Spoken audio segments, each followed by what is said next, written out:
Mateus 5, versos 13 ao 17. Estaremos lendo: Vós sois o sal da terra, e se o sal for insípido, com que se há de salgar? Para nada mais presta, senão para se lançar fora e ser pisado pelos homens. Vós sois a luz do mundo. Não se pode esconder uma cidade edificada sobre um monte, nem se acende a candeia e se coloca debaixo do alqueire, mas do velador, e dá luz a todos que estão na casa. Assim resplandeça a vossa luz diante dos homens, para que vejam as vossas boas obras e glorifiquem a vosso Pai que está nos céus. Vamos orar. Querido Deus, Pai Santo, dignos és tu, Senhor, da mais alta, da mais perfeita adoração. Estamos nós aqui, Senhor, diante de ti, como humildes servos de Deus, como aqueles a quem o Senhor estendeu a graça, a misericórdia, nos remindo, nos tirando, Senhor, dos nossos enganos, nossos erros, nos trazendo para a sua maravilhosa luz. Obrigado, meu Pai.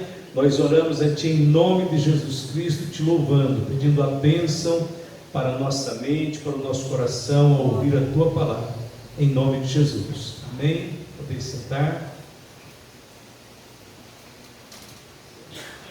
Este texto da Bíblia é fabuloso.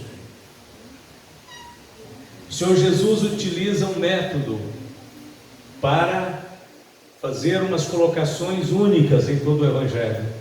Ele usa o método de comparação, ele fazia isso muito.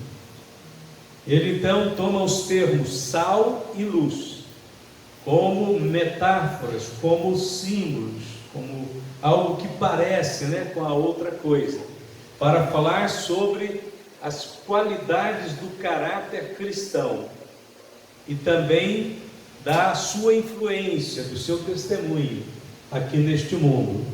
Então ele está falando de nós, seus discípulos. Esta talvez seja uma das maiores declarações de Cristo sobre o caráter de seus discípulos. É uma palavra que deveria nos fazer erguer a cabeça para seguir a caminhada com elevada dignidade e com grande idealismo. Se nós pararmos um pouquinho aqui hoje, se nós atentarmos calmamente para aquilo que Jesus falou aquele dia, para aqueles discípulos, que se estende até nós hoje, nós vamos, sem dúvida alguma, termos assim uma palavra de autoestima, de engrandecimento, de valor espiritual imensurável, porque aqui não é um homem falando ou elogiando o outro, aqui é o próprio Senhor Jesus Cristo falando a nosso respeito, coisas que nem nós sabemos, nem nós sabemos que era dessa forma. Então veja bem, ele disse: vós sois. Primeiro ele diz: vós sois o sal da terra. Nós temos que entender as expressões de Cristo dentro dos contextos. Na época de Jesus, o sal tinha um grande valor. O sal servia para pagar os soldados, é daí que vem a palavra salário. Eram pagos com sal. O sal era um elemento altamente importante em qualquer casa, em qualquer lugar, em qualquer quartel, em todos os setores da sociedade. Com isso, quando Jesus diz, olhando para os seus apóstolos, seus discípulos, diz: vós sois o sal da terra, Jesus estava já deixando claro que o que estava fora do domínio do seu reino, dos seus discípulos, era o mundo, e este mundo era uma massa perecível. Ele disse: vós sois o sal da terra, mas a terra é uma massa perecível, que só subsiste, só suporta, porque vocês têm uma propriedade especial em vocês, que ajuda este mundo a estar de pé. Porque o que ele queria realmente dizer é que há um estado de degeneração na sociedade, porém seus discípulos estão fora desta condição degenerativa. Eles fazem parte dos elementos conservadores e não destruidores. Nós sabemos que o mundo é isto mesmo, a degeneração, a queda, o mundo está em decadência. Paulo escrevendo a Timóteo, ele diz: mas os homens maus e enganadores irão de mal para pior, enganando e sendo enganados. Essa é a massa perecível, essa é a massa que está se decompondo, que é a sociedade sem Deus, é o mundo sem o temor, sem os princípios da palavra de Deus. Agora, o caráter cristão, a natureza dos seguidores de Cristo, é frontalmente oposto ao caráter do mundo, porque ele coloca exatamente a propriedade do sal para simbolizar o nosso caráter. Que coisa linda, que Jesus vê em nós, né? Que Jesus enxerga em nós, é grande, é poderoso. Vamos ver um pouquinho das funções do sal. A gente passa por aqui de vez em quando nesse estudo, mas a gente esquece também, então vamos lembrar um pouquinho. Primeiro, o sal conserva. Nos dias de Jesus, aqueles tempos antigos, não havia geladeiras, freezers, então se usava o sal para conservar alimentos perecíveis, né? Uma época, muito tempo atrás, nós fomos numa chácara bem distante da cidade, lugar deserto, onde não tinha quase nem estradas, e lá estava, naquela época, um amigo do meu pai, e ele estava morando sozinho ali, numa chácara da família dele. Ele foi morar ali sozinho, e chegamos lá, ele estava com um varal no quintal da casa, cheio de peixes pendurados ali, com alguns prendedores segurando aqueles peixes pequenos, e eles estavam sob o sol. E meu pai disse: você está pescando, né? Ele disse: um dos alimentos que eu tenho aqui é o peixe, porque não dá para ir na cidade fazer compras, então eu pesco, e aí não tem geladeira, então eu seco eles, eu limpo, seco eles, penduro no varal, deixo secar no sol, com bastante sal. Ele diz: aí a gente pode guardar, ele vai durar um tempo bom. E eu me lembrei também que em épocas bem passadas, né, antigamente, vinham os bacalhaus, eram importados, né, da Noruega. Só os mares da Noruega produz o bacalhau legítimo, né? Você sabe, hoje tem muitos peixes que se passam por bacalhau, são vendidos como se fosse, mas não é o legítimo. Então, na época passada, você já viu isso também, o bacalhau vinha da Noruega, eram importados, vinham em navios encaixotados, aquelas mantas.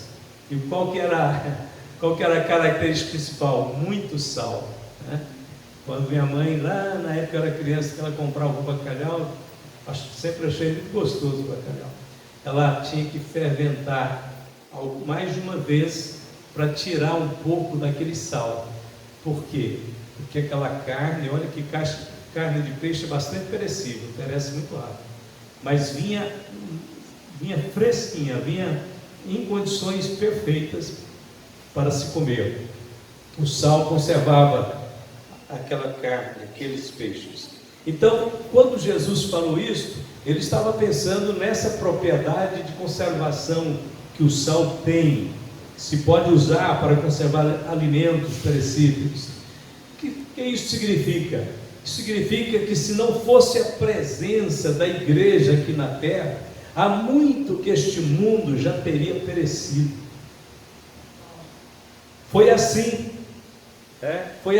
com Ló em Sodoma. A Bíblia diz que Deus já tinha, Sodoma e Gomorra eram duas cidades que tinham esgotado a longanimidade de Deus, a bondade de Deus, eles já tinham ultrapassado há muito. Mas Deus não havia ainda destruído aquelas cidades por causa de uma pessoa, de Ló. Então, o Senhor mandou os anjos ir lá na cidade, tirar Ló da cidade. Quando os anjos estão trabalhando ali para tirar Ló no dia seguinte, eles chegaram provavelmente numa tarde, no anoitecer, mas disse: olha Ló, amanhã de manhã tem que sair correndo, Deus vai destruir esse lugar, Deus mandou a gente tirar você daqui, sua família. E aí o Ló começa a demorar um pouco lá e tal. Os anjos dizem para ele: apressa-te, escapa-te para ali, porque nada poderei fazer enquanto não tiveres ali chegado. Por isso se chamou o nome da cidade Zoar.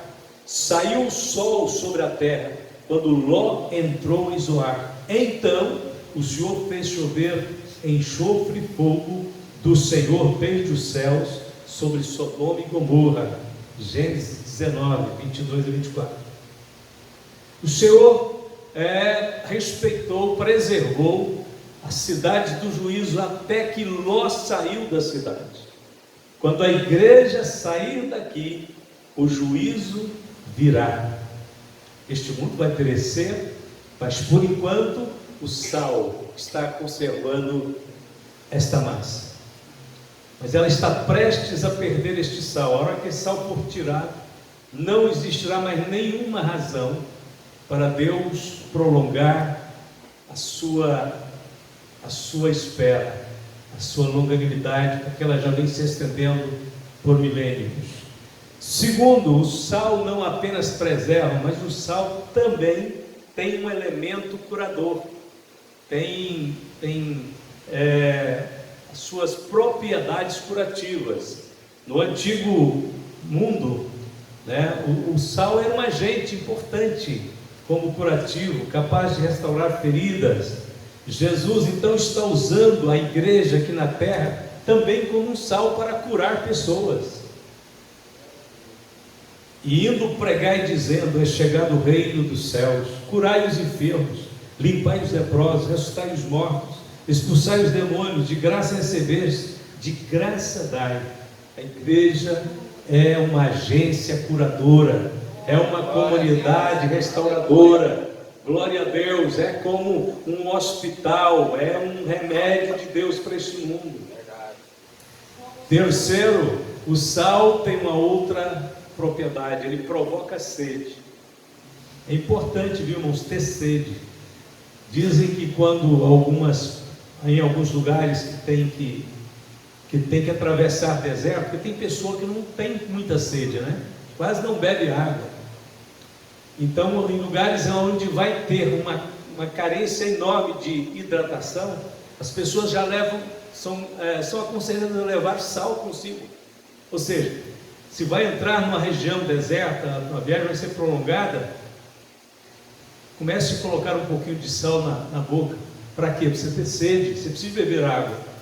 Aí vai ser uma travessia quente, sol escaldante, e é fundamental que você beba água, mas para a pessoa beber água ela tem que sentir sede. Então o sal provoca sede. O sal age de uma forma bastante sensível, oculta, mas provocando a sede. A igreja, como sal, ela também mistura na sociedade, ela está espalhada pelo mundo, e ela tem uma função, que é provocar nas pessoas o desejo de conhecerem a Deus, a sede de Deus. Como é que isso pode acontecer?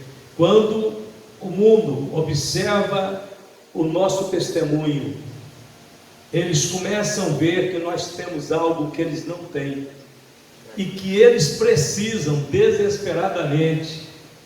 Eles começam a ver que nós temos paz, que nós vivemos de forma sossegada, tranquila, não há desespero em nossa vida.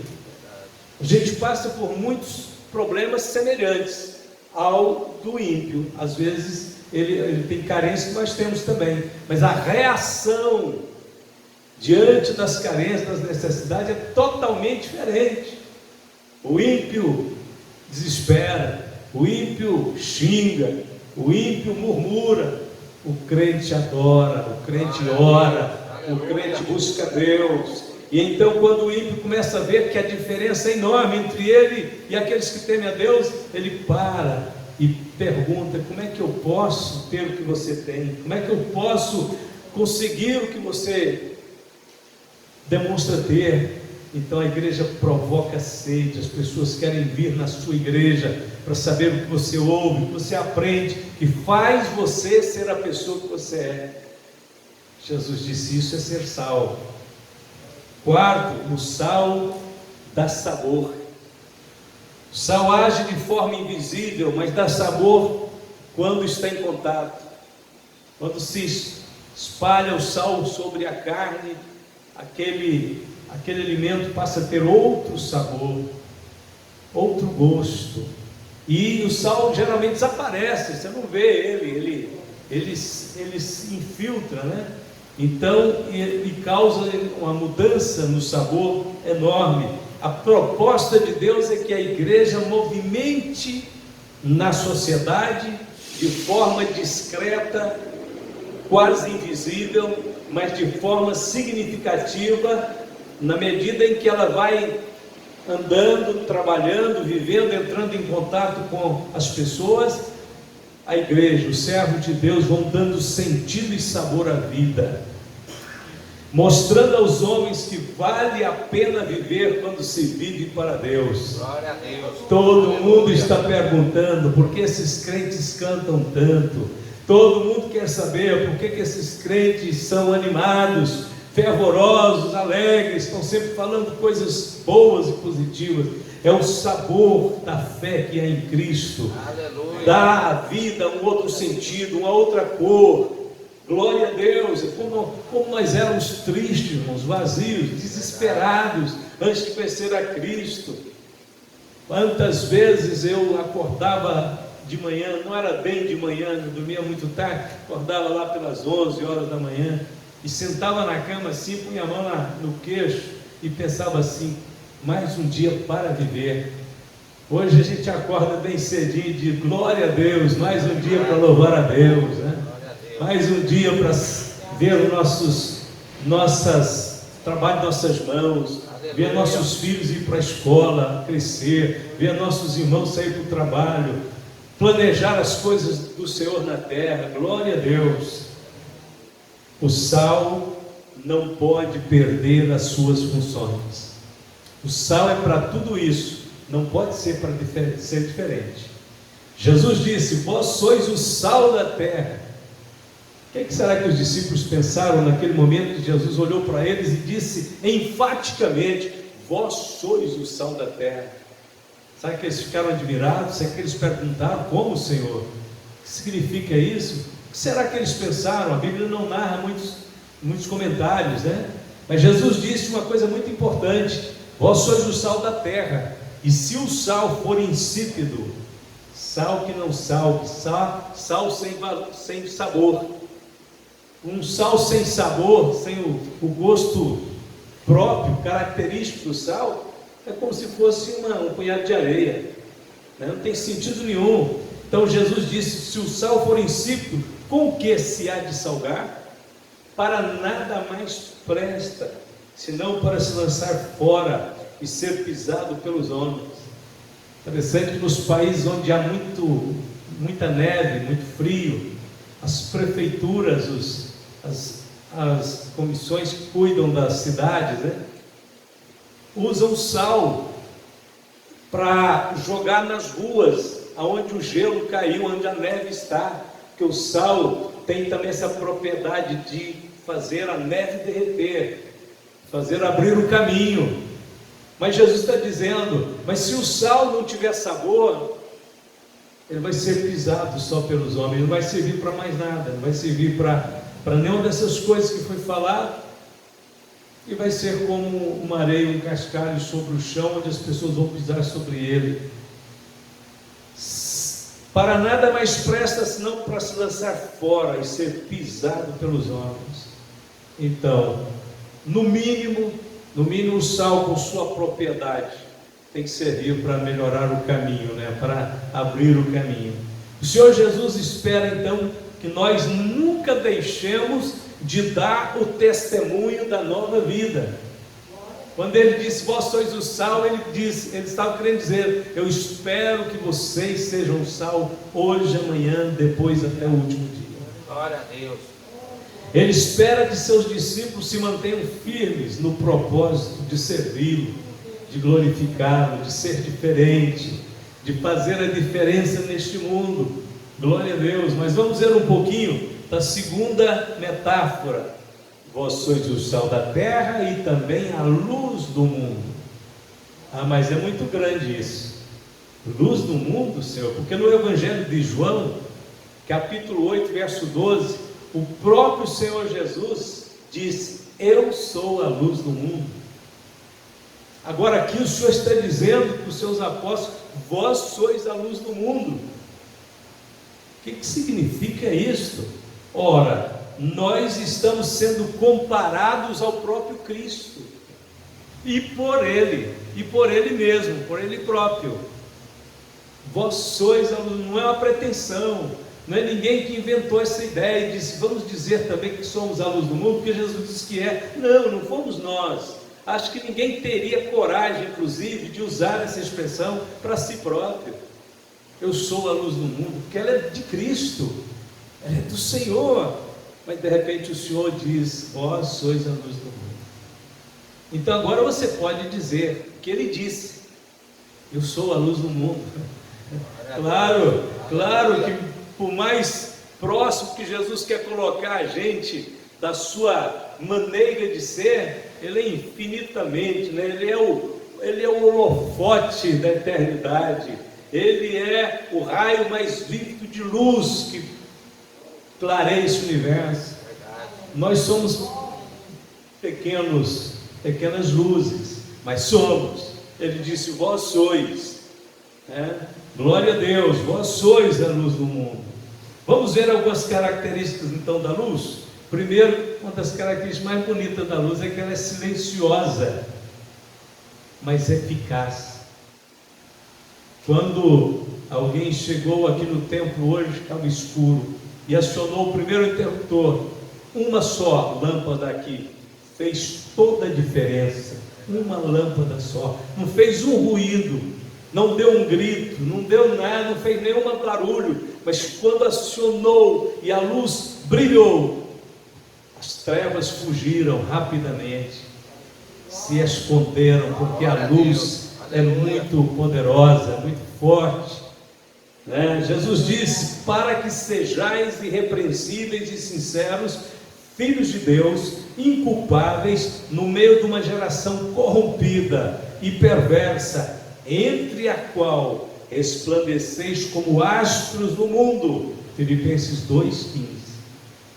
Nós fomos colocados, Jesus está dizendo, nós fomos colocados neste mundo para brilhar, para iluminar, para banir as trevas, para fazer as trevas recuarem, fugirem.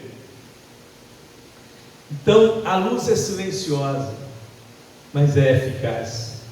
Nós, geralmente todos temos uma origem pentecostal. O pentecostalismo foi marcado assim, às vezes, por muitos ruídos, muito barulho. Não é errado não tem nada de errado. Cantar alto, dar glória a Deus, dar brados, tudo isso é lindo, é maravilhoso. Mas Jesus está falando aqui que há uma natureza, um caráter na vida cristã. Esse caráter é como a propriedade da luz. Mesmo calado, silencioso, ele vai brilhar. Ele vai fazer com que seus raios resplandeçam. De alguma maneira muito especial.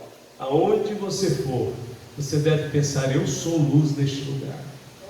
Eu sou a luz deste lugar, porque Jesus está na minha vida.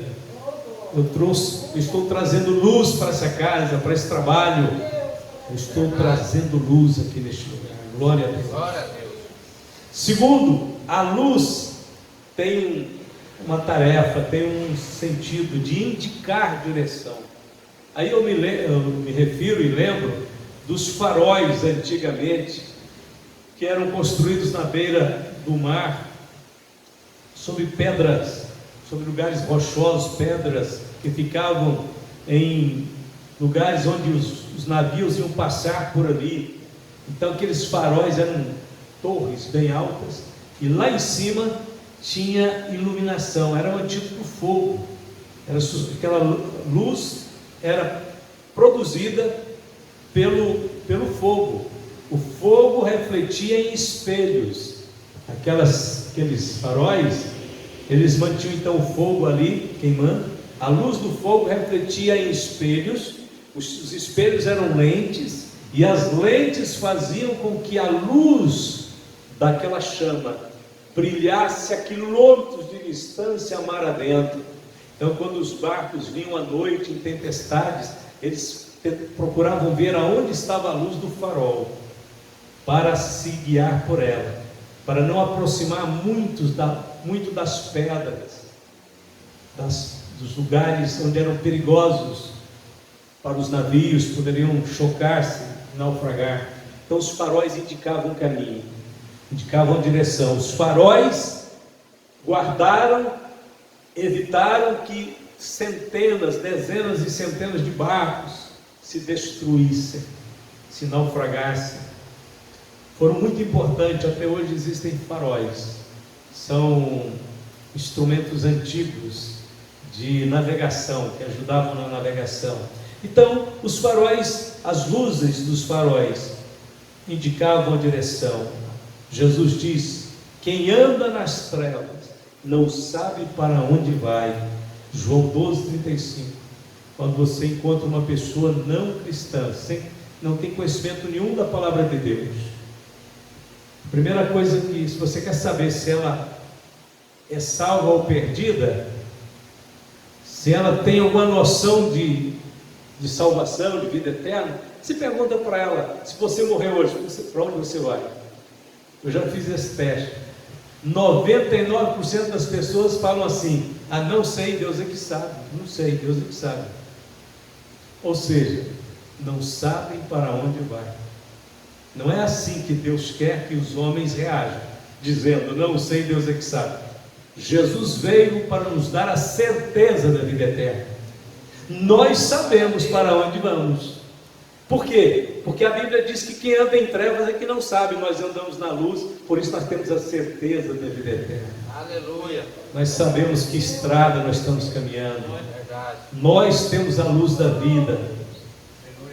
O ímpio, na maior parte das vezes, ele tem medo da morte, porque é escuro lá na frente. Ele não sabe, ele não enxerga, não tem noção nenhuma. Na realidade, ele está perdido mesmo. Outra coisa importante que a luz faz: ela chama a atenção, ela atrai a atenção das pessoas. A igreja do Senhor, como luz do mundo, ela ocupa um lugar de grande destaque e jamais ela passará despercebida. Tem pessoa que gostaria que ninguém olhasse para ela. Olha, cuidado com essa falsa humildade, né? Não quero que ninguém me veja, não quero que ninguém olhe para mim, não quero que ninguém fique querendo me elogiar. Não é que nós queremos. Jesus disse que ninguém pode esconder uma cidade edificada sobre o monte. A igreja é como uma cidade que foi edificada sobre o monte. Quando ele está viajando à noite, a rodovia à noite escura, geralmente quem conhece a rodovia fala: estamos chegando perto da cidade fulano de tal, olha lá o brilho da luz dela, porque ela foi edificada sobre um monte, e rapidamente, a quilômetros de distância, alguém já pode indicar: lá está a cidade. Não se esconde uma cidade edificada sobre um monte. Jesus nos comparou a cidades edificadas sobre os montes. Mesmo que você não fale nada, mesmo que você queira encolher num cantinho, né, no cantinho da pretensa humildade, você, como luz do mundo, será visto, percebido, notado, observado e elogiado. Se o testemunho é bonito, será elogiado. Se não for, será criticado, né? Com certeza. Por quê? Porque não tem como você dizer: eu creio em Deus, eu sou um cristão, eu sirvo a Jesus, e você pensar que em algum lugar deste mundo você vai se omitir, se esconder. Sua luz vai ser vista. em poucos minutos, conversando com qualquer pessoa deste mundo, aquela pessoa, por mais leiga que seja, vai ver que você é diferente, vai ver que suas palavras são diferentes, suas atitudes são diferentes, seu olhar é diferente, seus gestos são diferentes, tudo que há em você faz brilhar um caráter, uma personalidade que vai lembrar Jesus Cristo. Vai lembrar Jesus Cristo. Alguém vai dizer, você deve ser um cristão. Cristão é quem parece com Cristo, né? Vós então sois a luz do mundo. Não se pode esconder uma cidade edificada sobre um monte. Mas queiram vocês saber que alguns fatores que existem, que são reais, poderão tentar abafar a sua luz, poderão tentar diminuir a sua luz. Jesus falou de dois elementos. Ele disse assim: olha, não se acende a candeia e se coloca debaixo do alqueire, mas no velador, e dá luz a todos que estão na casa. O que era o alqueire? O alqueire era um instrumento de medida usado no comércio. É tipo uma cesta, um balaiozinho, que servia para medir cereais. Alguém ia comprar trigo e disse: me dê 2 alqueires de trigo, me dê 1 alqueire de trigo. Então media-se naquela vasilha feita de palha. Então era uma espécie de um balaio. E Jesus disse: não se acende a candeia e põe debaixo do balaio, mas no velador. Mas é possível então que alguma circunstância esteja querendo abafar a sua luz?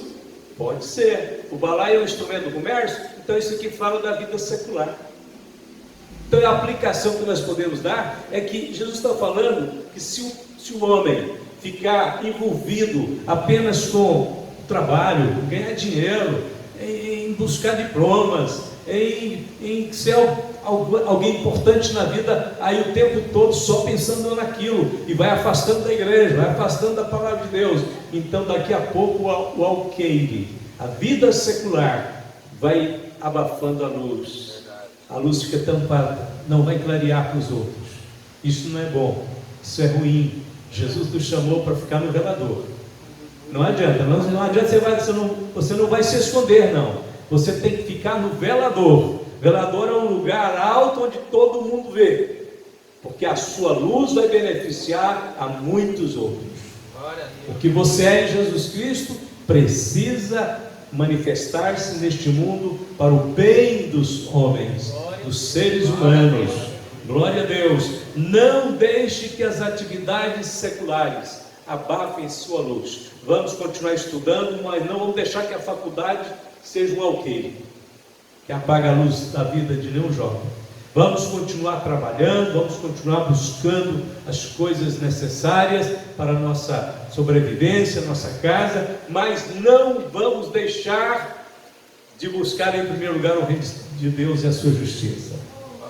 Coloque a sua vida no altar do Senhor, é aí que ela brilha para todos. E a outra coisa que pode prejudicar a nossa luz, Jesus disse assim: e disse-lhes: vem porventura a candeia para ser posta debaixo do cesto ou debaixo da cama? Não vem antes para se colocar no velador?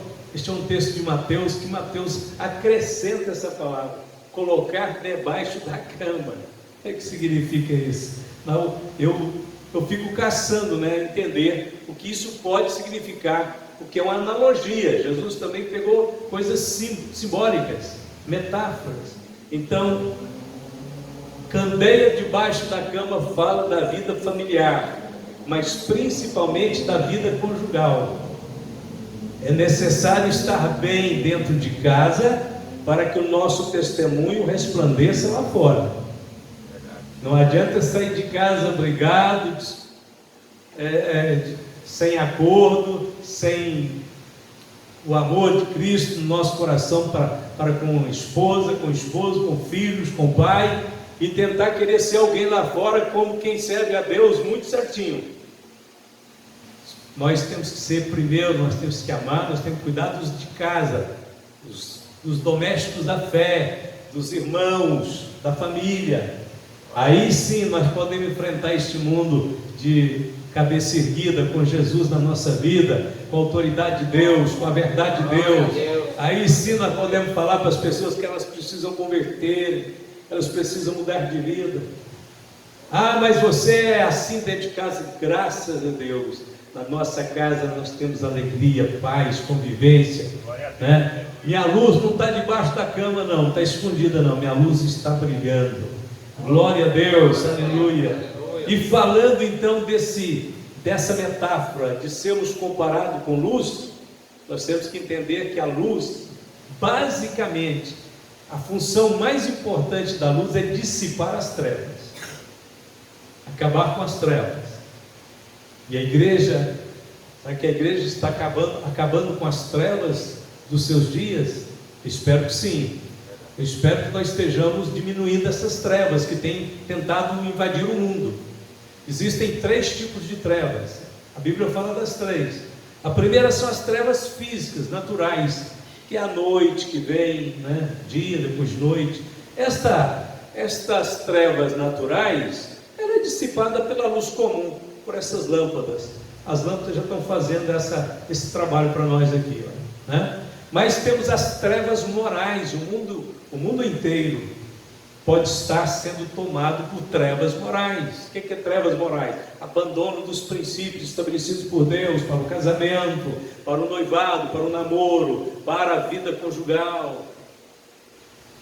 São trevas morais, o aumento do pecado, da prostituição, do adultério, do homossexualismo, e por aí vai. Isso é trevas morais. Como é que combate, como é que diminui as trevas morais? Essas trevas são dissipadas pelo testemunho cristão fiel. Nós temos que dar a pauta, nós temos que mostrar o modelo, nós temos que ser tipo do comportamento que honra a Deus, para que as pessoas olhem para você e para mim e digam: é assim que faz para agradar a Deus? Nós possamos responder seguramente de sim, é desse jeito que faz para agradar a Deus. As trevas morais são dissipadas pelo testemunho fiel, verdadeiro do povo de Deus na terra. Nosso testemunho fala alto, irmãos, e tem poder sim de dissipar muitas trevas. Tem pessoa que muda quando você conversa com ela e coloca e diz: olha, é assim que a gente vive, é assim que a gente comporta. Casamento é coisa séria. Não é assim que você vai constituir uma família, um lar.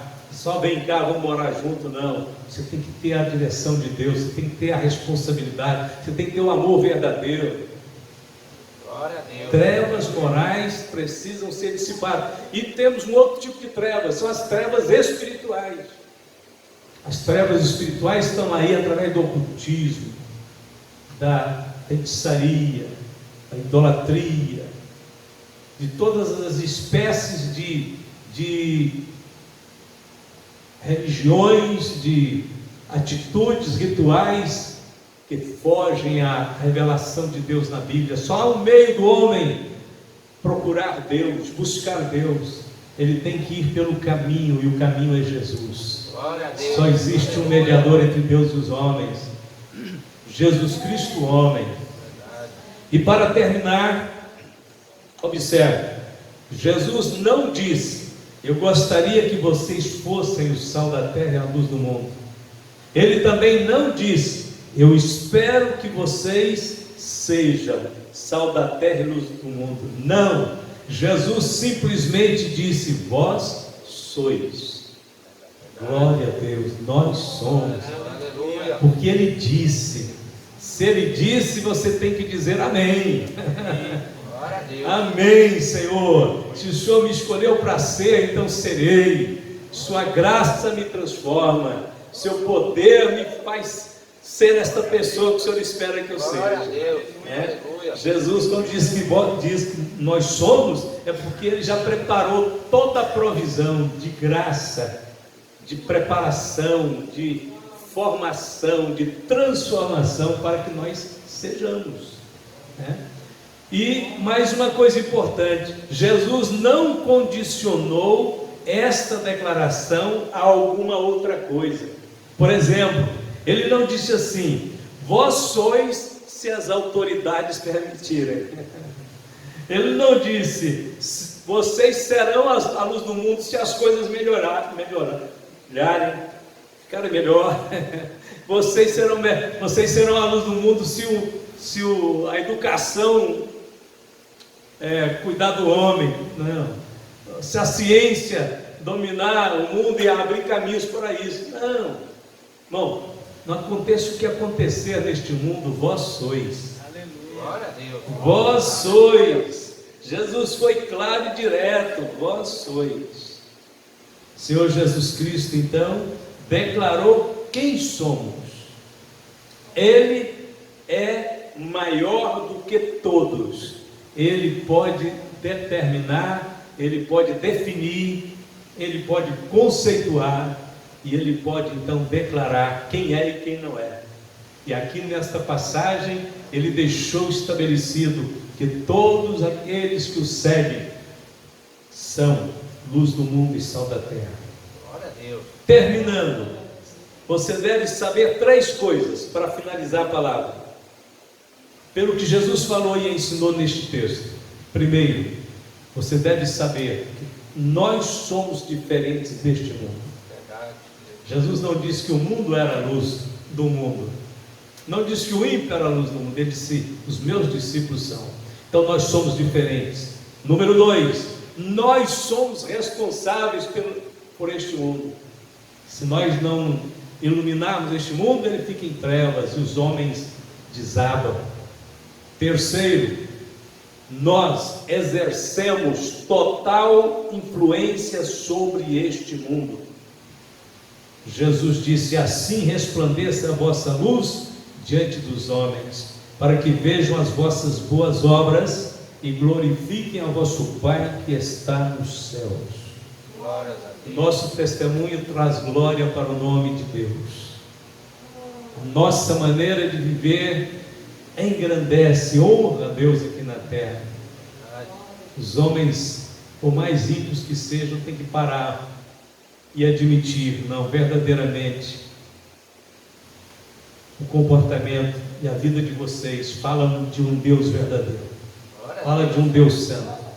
É isso que nós aprendemos a orar com Jesus no Pai Nosso, né? Ele disse: Pai nosso que estás nos céus, santificado seja o teu nome. Nós santificamos o nome de Deus na terra. As pessoas sabem que Deus é santo pela forma como nós comportamos, agimos, servindo Ele. Não é um Deus qualquer. Quando Deus deu a lei para Israel lá no Monte Sinai, Deus disse: nenhuma nação da terra tem leis perfeitas como estas que eu entrego a vocês. As nações da terra vão dizer: que Deus tremendo é esse de vocês, que tem leis tão perfeitas assim. Agora, é claro, a lei que nós temos é maior, mais profunda ainda, porque a lei escrita no nosso coração e na nossa mente. Esta lei nos transforma todos os dias, cada dia mais, faz resplandecer a glória de Deus neste mundo. Se isto é maravilhoso, se você concorda que Jesus está te dando uma vitamina espiritual para erguer a cabeça, então vamos ficar de pé e vamos agradecê-lo. Querido Jesus, muito obrigado, Senhor. Sua presença, seu agir, seu mover nossas vidas é quem realmente nos levanta, nos fortalece. Senhor, tudo quanto nós somos e temos vem da sua presença, vem da sua graça, vem da forma, Senhor, poderosa como o Senhor age em nossas vidas, de dentro para fora. Senhor, continue trabalhando. Nós queremos ser cada dia melhores para a glória do teu nome. Queremos ser, Senhor, estas pessoas que o Senhor espera que sejamos: luz do mundo, sal da terra, tenhamos influência para a glória do seu nome neste mundo. Ajudemos as pessoas a encontrar o teu caminho, mostrando para eles a direção, o rumo, fazendo eles sentir fome e sede de Deus, mostrando a eles o risco e o perigo que este mundo oferece, dando a eles, Senhor, o entendimento que só o Senhor é Deus. Obrigado, Pai Celestial. O Senhor é nossa força, nossa vida. Fica sempre conosco. Nós queremos glorificar e exaltar o seu nome hoje e sempre. Em nome de Jesus, todos podem dizer amém. Amém.